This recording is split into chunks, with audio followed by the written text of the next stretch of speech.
I discovered my girlfriend of 7 years was engaged to someone else when I saw the wedding registry pop up in our shared Amazon account.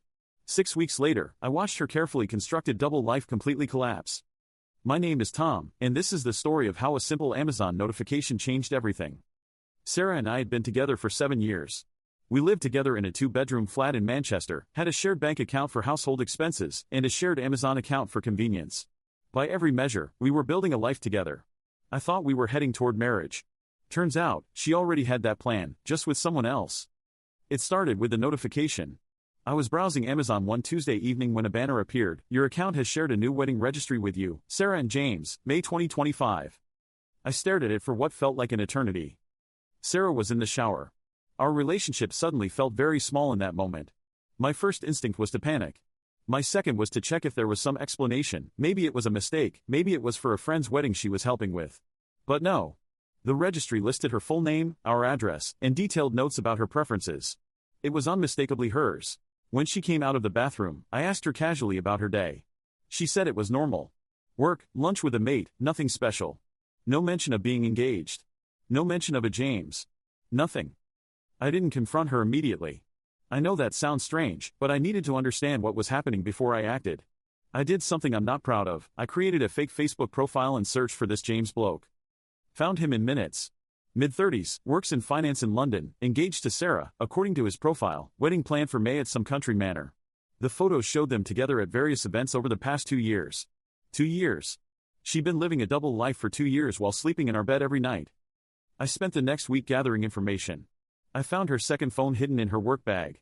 Separate emails, separate contacts, everything. She was spending weekends in London with him while telling me she was visiting her sister. She had a ring.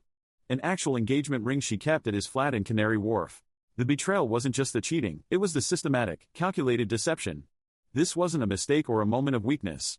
This was a deliberate construction of an entirely separate life. By the time I processed it all, I had 6 weeks until the wedding.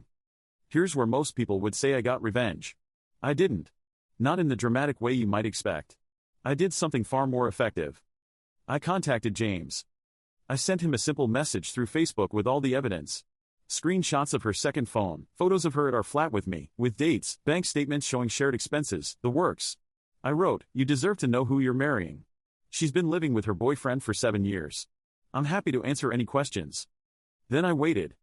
James didn't respond to me directly, but the fallout was immediate. Sarah's second phone started blowing up. I could hear it buzzing from the bedroom where she'd hidden it. She checked it while she thought I was asleep and her face went absolutely white. The engagement was off within 48 hours. But here's the thing, I didn't expose her to her family or friends. I didn't post anything online. I didn't make a scene. I simply gave one person the truth he deserved, and let nature take its course. When Sarah finally confessed everything to me, because she had to, she was falling apart, she admitted that James had immediately ended things. He felt betrayed, humiliated, and furious. He'd already told his family. His family had already told half of London's financial district.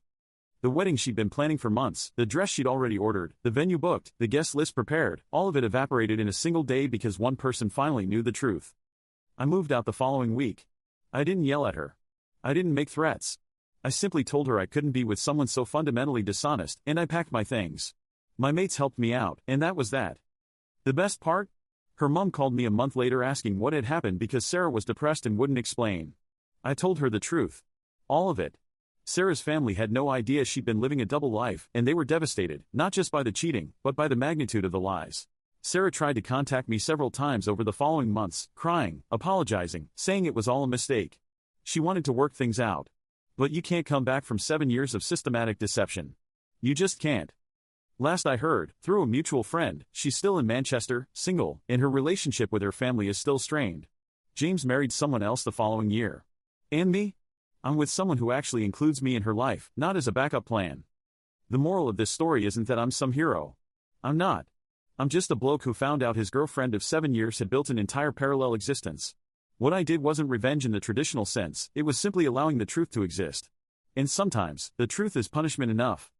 Don't build your life on lies. And if you do, know that eventually, someone will find the truth. In Sarah's case, it was just a notification on a shared Amazon account.